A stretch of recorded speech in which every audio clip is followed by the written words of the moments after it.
Del Santo Evangelio según San Lucas. Gloria a ti, Señor. Al salir Jesús de la sinagoga, entró en casa de Simón. La suegra de Simón estaba con fiebre muy alta y le pidieron que hiciera algo por ella. Él, de pie a su lado, increpó a la fiebre y se le pasó. Ella, levantándose enseguida, se puso a servirles. Al ponerse el sol, los que tenían enfermos, con el mal que se fuera, se los llevaban.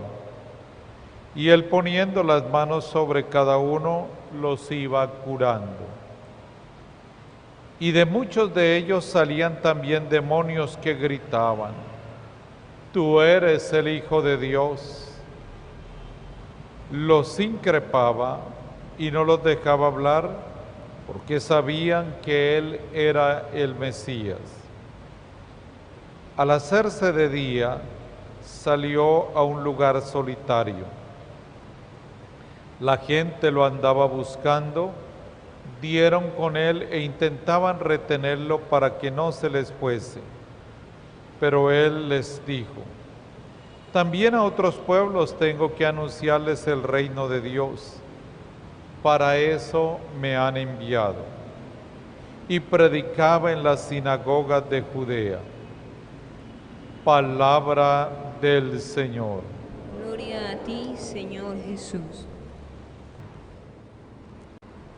Es probable que este capítulo 3 de la carta del apóstol a los Corintios tiene un mensaje poderosísimo y muy actual para nosotros. Primero nos invita a vivir según el Espíritu. Dice: hermano, no puedo hablarles como a hombres de espíritu, sino como a gente carnal, como a niños en Cristo. Cuando el Evangelio nos dice que de los que son como niños es el reino de los cielos, aquí el apóstol San Pablo no está hablando de esa sencillez para recibir el reino de Dios, sino que aquí usa el término niño para indicar la inmadurez. Porque ustedes saben que un niño de todos modos no tiene desarrollado plenamente su cerebro, sus cuerpos, sus músculos. Y muchas veces el niño es más emocional. El niño obra por imitación. Pero sobre todo aquí el buen apóstol quiere mostrar que el niño es el que actúa con criterios humanos, con criterios no evangélicos. Entonces por eso dice: por eso los alimenté con leche, no con comida, porque no estabais para más. Es decir, no tienen un alimento sólido ellos, sino que se alimentaron de leche. Y pues ustedes saben que según los estudios, el alimentarse con leche favorece al niño en su desarrollo en una etapa, pero puede llegar a ser dañino si es el único alimento y si no se favorece el crecimiento. Pero ¿qué es lo que hacían ellos para mostrar que eran infantiles? Pues que había envidias y contiendas. Vea, las envidias tienen un poder de hacer mucho daño en la iglesia, en la familia. Pero aquí vamos a hablar en general en la iglesia. ¿Por qué? Porque muchas veces en una parroquia, en una comunidad, hay varios movimientos. Pero esos grupos o movimientos no están pensando en la iglesia como iglesia. Por ejemplo, a uno de esos grupos le piden: bueno, necesitamos que usted tenga un servicio especial con los más pobres de la parroquia. Y la persona se niega porque dice, no, es que yo tengo muchos compromisos en el grupo, yo tengo muchas cosas que hacer, yo no puedo. Entonces está pensando como una parcelita en su pequeño grupo y no está pensando en la iglesia como tal. Y ahí es donde uno debe pensar que en la mentalidad de una persona crecida espiritualmente, lo que prima es el bien de la iglesia, la construcción del reino de Dios, que la persona tenga la mentalidad de Cristo, de estar donde Dios la quiere y donde Dios lo necesita. Porque desafortunadamente como humanos también queremos donde estemos más cómodos, donde estemos más tranquilos, donde de pronto tengamos menos esfuerzos. Entonces, miren qué interesante. Pero aquí el texto nos da algo concreto. Siempre va a haber personas a las cuales a uno le agrada más que lo presidan, que lo orienten. Y aquí pues comenzaron ellos a dividirse entre Pablo y Apolo, dos grandes predicadores, pero lo que comenzaron fue a tratar de trabajar en la iglesia como si fuera un partidismo. Y aún esto nosotros lo vemos. Hay personas con la cabeza totalmente cerrada, donde dicen, no, el auténtico Papa es Benedicto. Y comienzan a confrontar.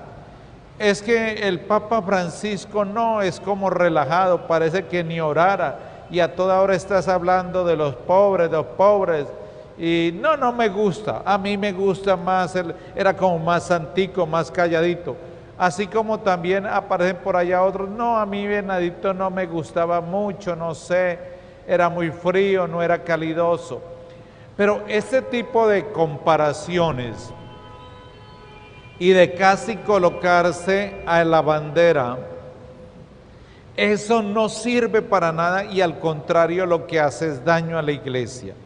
Y por eso aquí esos criterios que son humanos son criterios que destruyen, dividen. Y la gloria que hay que buscar en la iglesia y en todo lo que uno haga es la gloria de Dios. Por eso bellamente aquí lo dice el apóstol.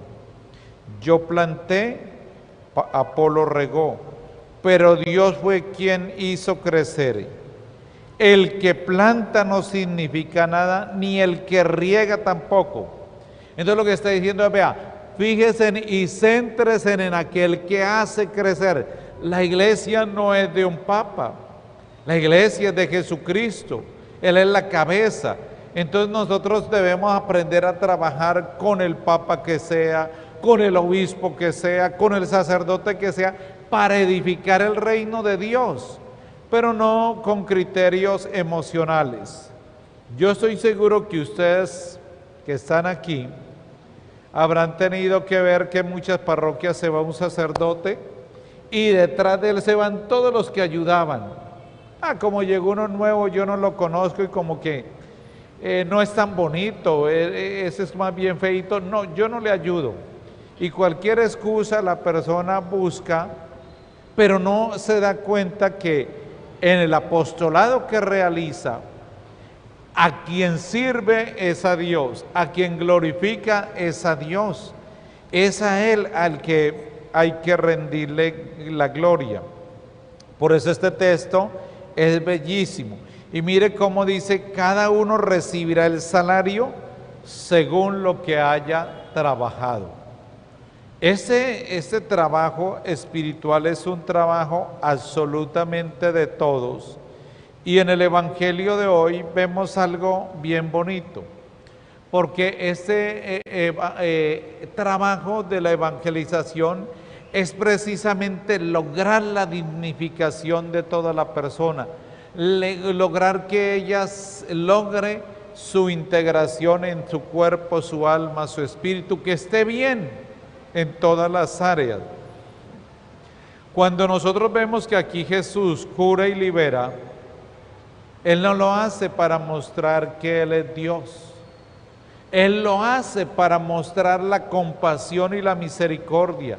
Él lo hace para que la persona logre realizarse, logre edificarse. Y es bonito porque en este texto sagrado aparece que Él nunca se desliga del Padre Celestial en la oración. Por eso aquí aparece madrugando y dirigiéndose a un lugar solitario. ¿Por qué? Porque la misión, el motor de la evangelización es la oración. Y aquí dice, tengo otros pueblos que anunciarle el reino de Dios. Eso tiene una vigencia muy grande, porque todas las reformas que, por ejemplo, está haciendo el Papa Francisco, fueron sugeridas por los cardenales. Y lo que está buscando el Papa a través de todas estas reformas es que toda la iglesia entre en un campo de la evangelización, que un sacerdote o un religioso no se ordene como un funcionario, sino como un apóstol, volver a las fuentes del inicio de la evangelización, que saque esos espacios, porque a veces, por ejemplo, en muchos lugares no hay, el sacerdote nunca tiene tiempo para confesar porque es profesor de un colegio, porque fuera de eso está desarrollando otros trabajos, es contador, muchas cosas. Y a lo último la evangelización queda casi en lo mínimo. Pues vamos a pedirle al buen Dios, primero de la primera lectura, que nos ayude a madurar espiritualmente, a tener conciencia que se debe buscar siempre la gloria de Dios y que todo trabajo que se haga en la iglesia, el que interesa es Dios. Nosotros no somos los importantes. Los hombres pasan, lo que quedan en las obras, y aquel que hace crecer y que nunca abandona y que está en todos lados es el buen Jesús. Así que los invito a que elevemos nuestras preces al buen Dios por todas las necesidades.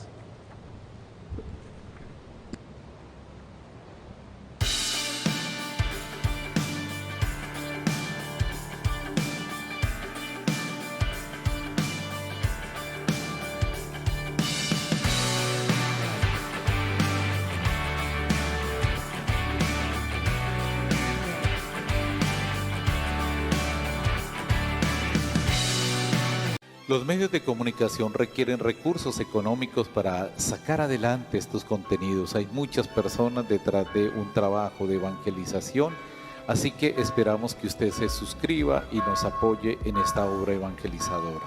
Dios los bendiga.